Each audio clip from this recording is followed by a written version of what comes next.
Oi, gente, que privilégio falar um pouquinho sobre o Vem Segue-me, sobre o nosso estudo dessa semana. E eu vou te contar que foi tudo maravilhoso, estudar sobre Cristo, sobre a sua trajetória, sobre esses momentos finais da sua vida. Ao mesmo tempo que nos faz refletir sobre tanta coisa, porque Ele, sendo um Deus, desceu abaixo de todas as coisas, provou todas as dores, passou por essa experiência mortal, vivenciando tudo, calúnias, acusações, uma morte extremamente cruel.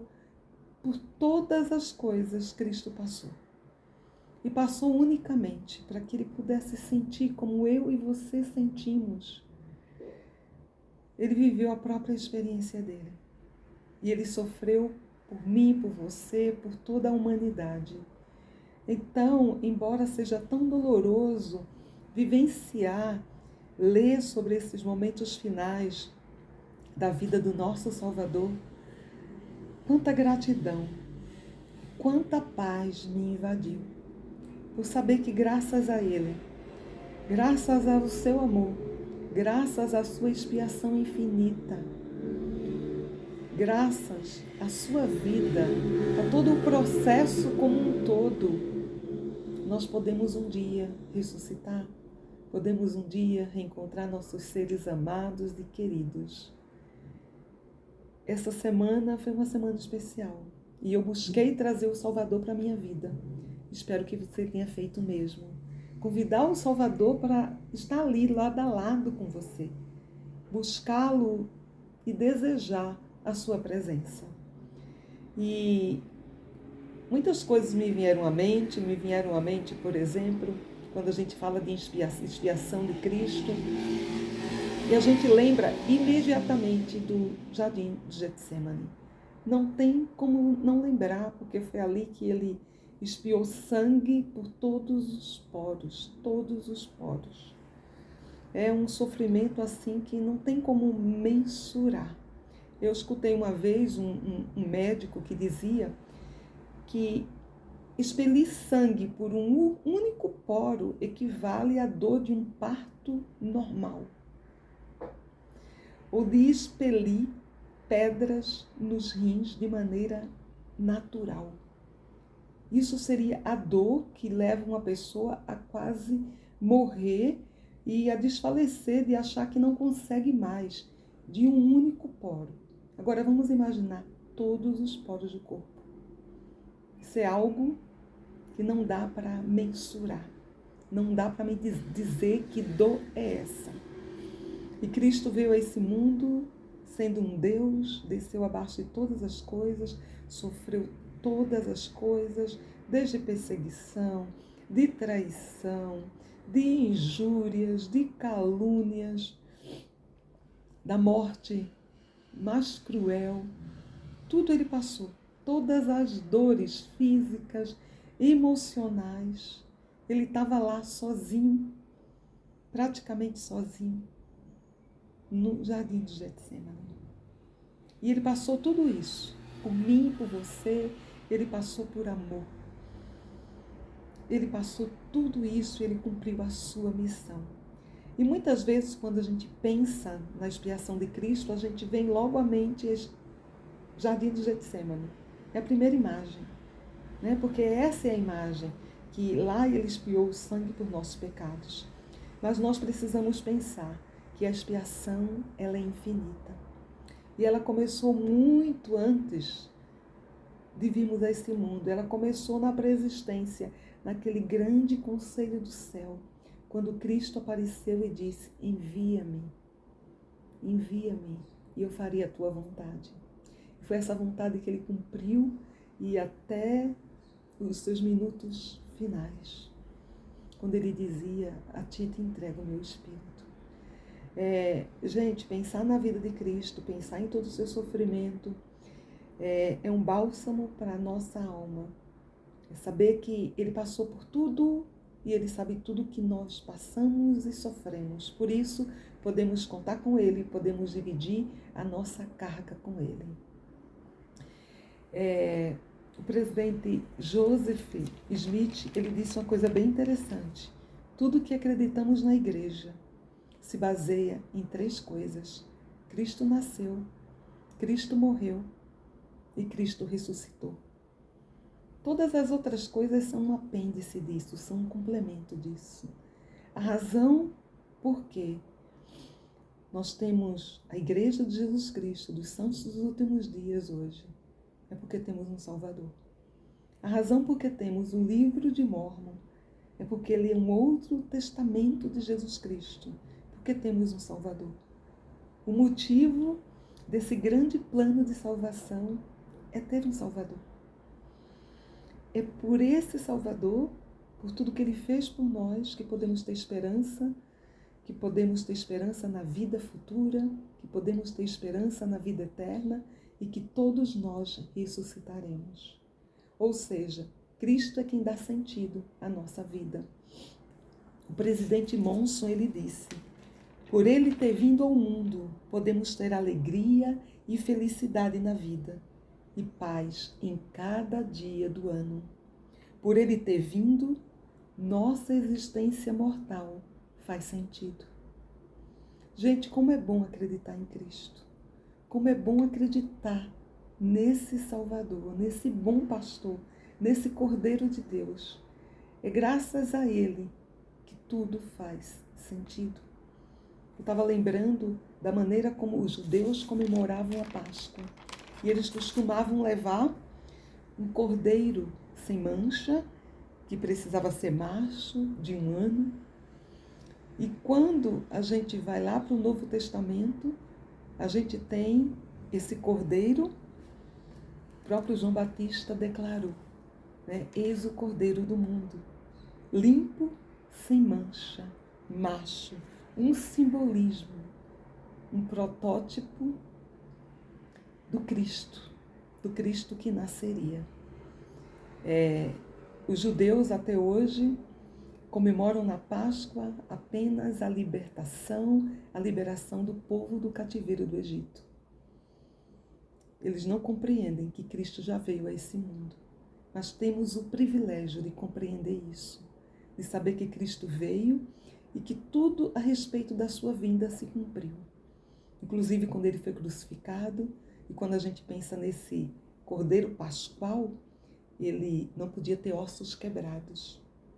E quando Cristo ele foi retirado da cruz, foi observado que nem um osso seu havia se quebrado, se rompido.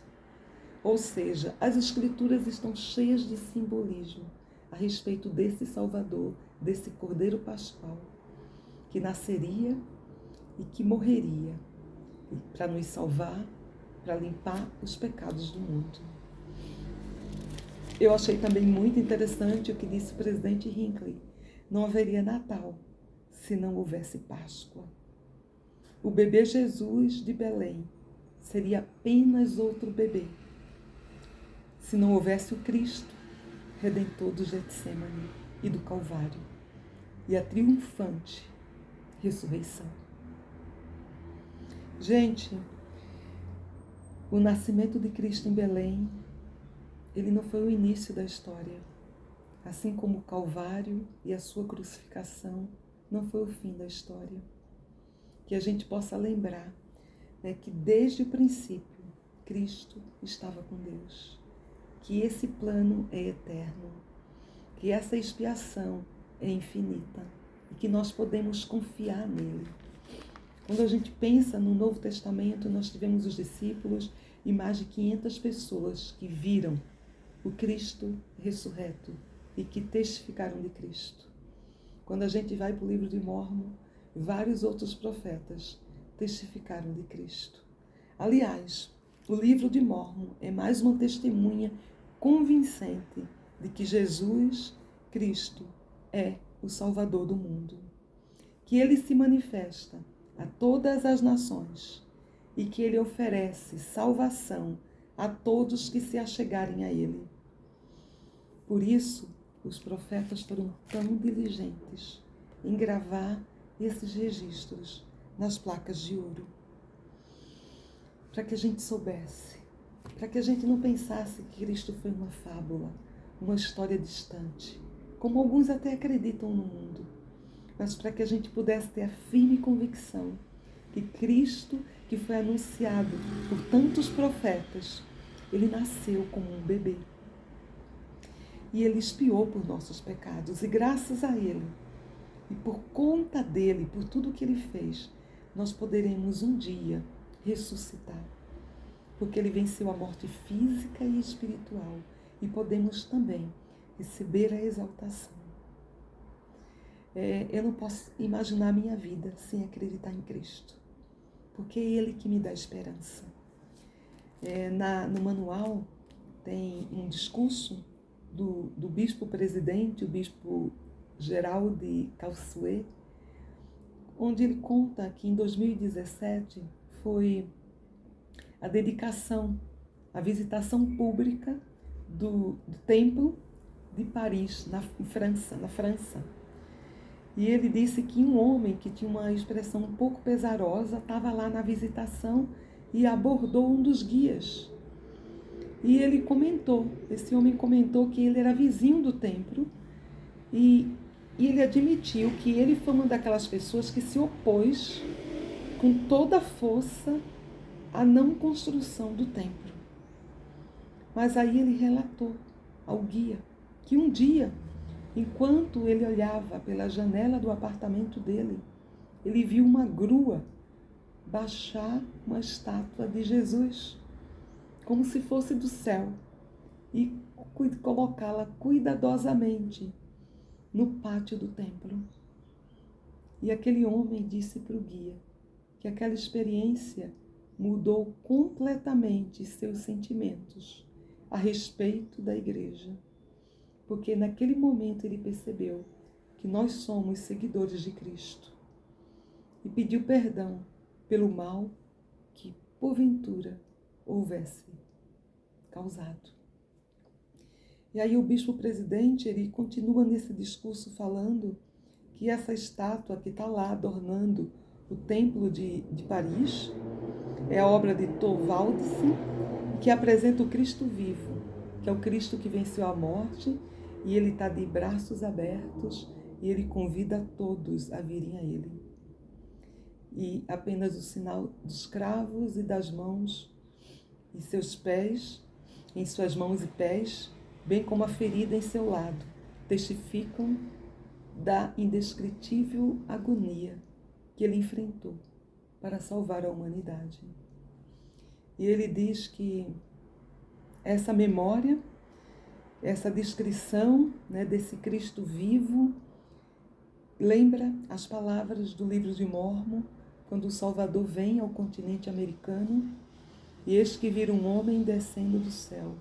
E ele estava vestido com uma túnica branca, e ele desceu e colocou-se no meio deles. E aconteceu que ele estendeu a mão e falou ao povo dizendo: eis que sou Jesus Cristo. E bebi da taça amarga que o Pai me deu. E glorifiquei o Pai, tomando sobre mim os pecados do mundo. E aí ele convidou cada homem, mulher, criança, para que pudesse tocar as suas marcas. Gente, pensar sobre o Salvador, sobre o seu sacrifício, centrar nossa vida nele faz toda a diferença. Saber que ele realmente existiu, que ele vive e que tudo é por causa dele. O Natal é por causa dele, a Páscoa é por causa dele. Estamos aqui por causa dele. E às vezes eu fico pensando nas pessoas que não acreditam em Cristo ou que não acreditam no depois. Como devem ser tristes essas pessoas.